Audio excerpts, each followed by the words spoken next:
범죄 피해와 관련된 정보를 들려드리는 서포츠입니다.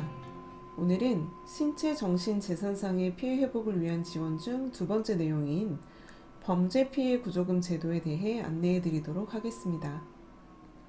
범죄 피해 구조금 제도란 범죄 행위로 인하여 사망하거나 장애, 중상해를 당하고서도 피해 전부 또는 일부를 배상받지 못한 경우 국가가 소정의 절차에 따라 범죄 피해자 또는 그 유가족에게 일정한 금액의 구조금을 대신 지급해주는 제도입니다. 범죄 피해 구조금은 다음 내용의 어느 하나에 해당하면 구조 피해자 또는 그 유족에게 범죄 피해 구조금을 지급하는데요.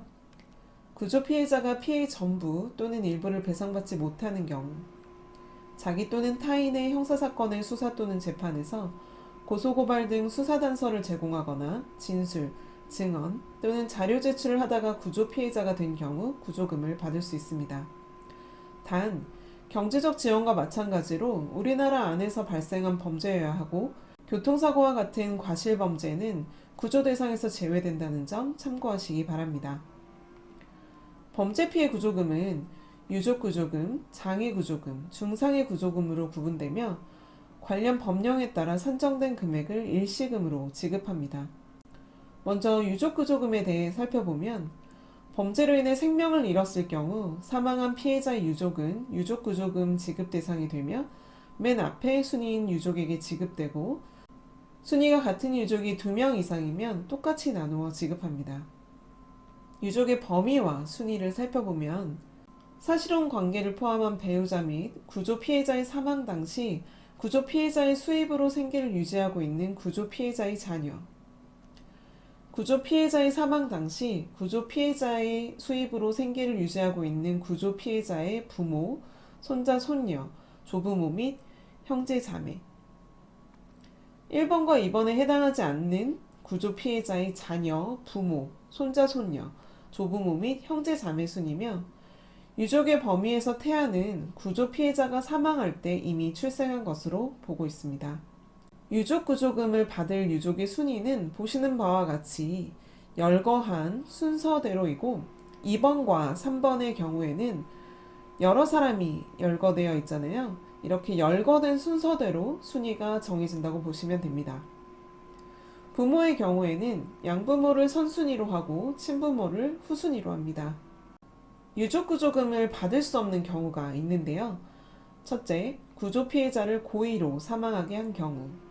둘째, 구조 피해자가 사망하기 전에 그가 사망하면 유족 구조금을 받을 수 있는 선순위 또는 같은 순위의 유족이 될 사람을 고의로 사망하게 한 경우.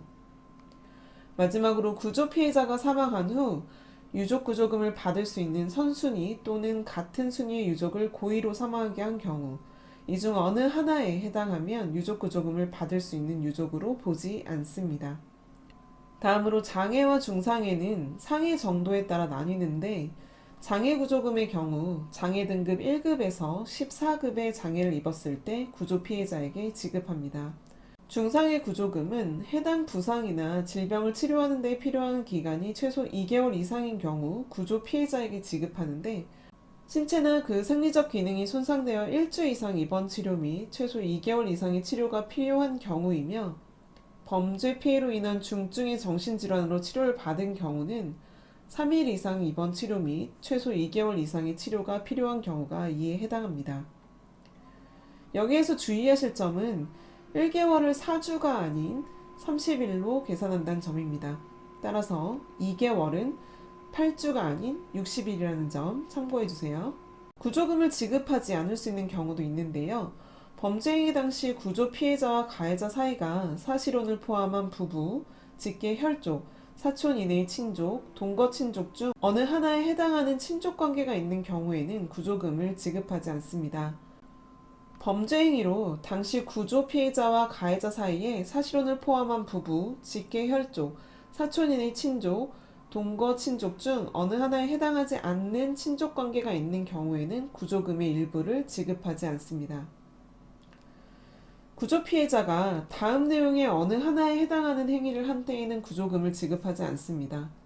해당 범죄 행위를 교사 또는 방조하는 행위, 과도한 폭행, 협박 또는 중대한 모욕 등 해당 범죄 행위를 유발하는 행위, 해당 범죄 행위와 관련하여 현저하게 부정한 행위, 해당 범죄 행위를 용인하는 행위, 집단적 또는 상습적으로 불법 행위를 행할 우려가 있는 조직에 속하는 행위, 범죄 행위에 대한 보복으로 가해자 또는 그 친족이나 그 밖의 가해자와 밀접한 관계가 있는 사람의 생명을 해치거나 신체를 중대하게 침해하는 행위의 경우 해당됩니다.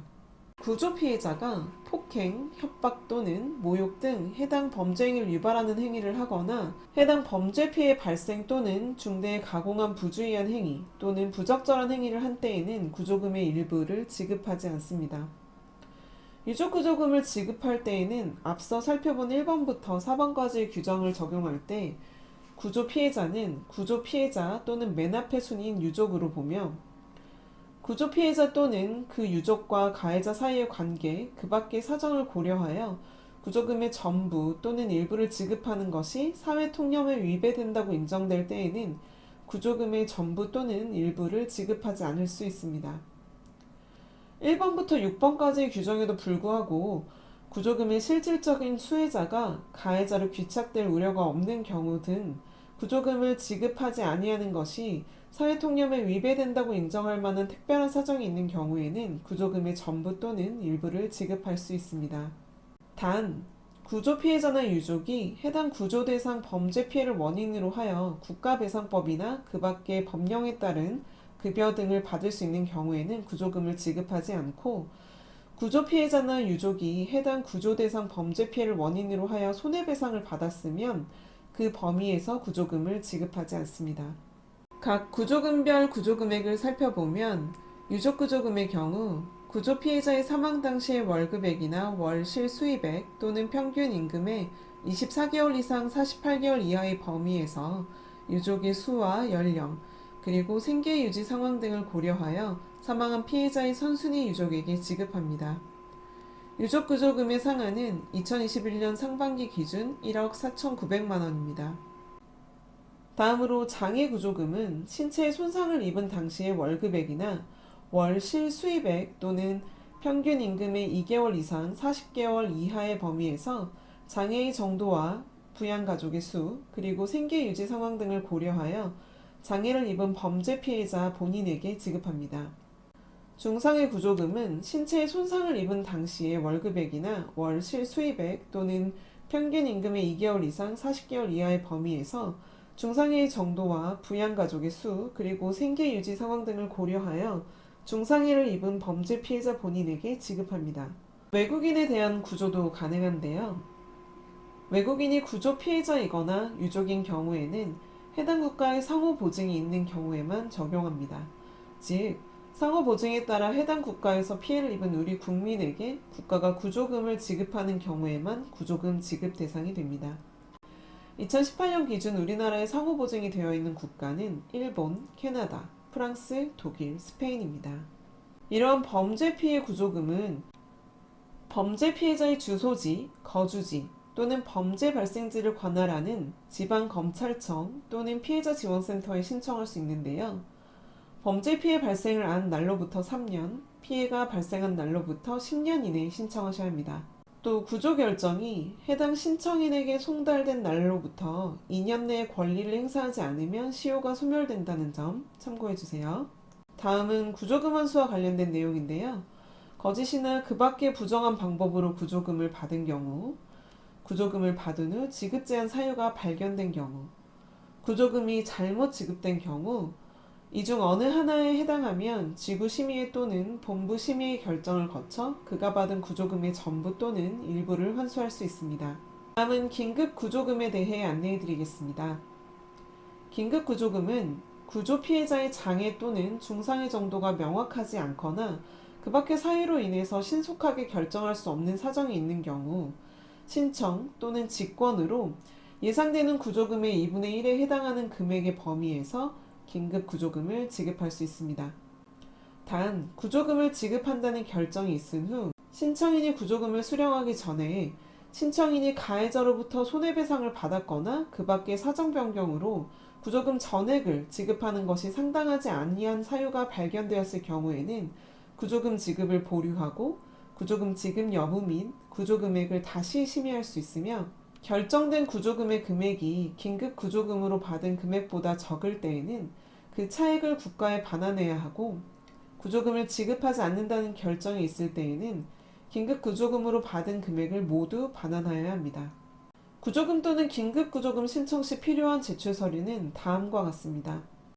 유족의 긴급 구조금 지급 신청 시에는 구조금 지급 신청서, 구조 피해자의 사망 사실을 증명할 수 있는 서류, 신청인의 정보와 구조 피해자와의 친족 관계를 증명할 수 있는 서류, 신청인이 구조 피해자와 혼인 신고를 하지 않은 경우 사실혼 관계임을 증명할 수 있는 서류, 신청인이 배우자 또는 구조 피해자의 사망 당시 구조 피해자의 수입으로 생계를 유지하고 있던 구조 피해자의 자녀가 아닐 경우 신청인보다 선순위인 유족이 없다는 사실을 증명할 수 있는 서류, 신청인이 범죄 피해가 발생할 당시 구조 피해자의 수입으로 생계를 유지하고 있던 사실을 증명할 수 있는 서류, 신청인이 2명 이상일 경우에는 신청인 표시표를 첨부하셔야 합니다.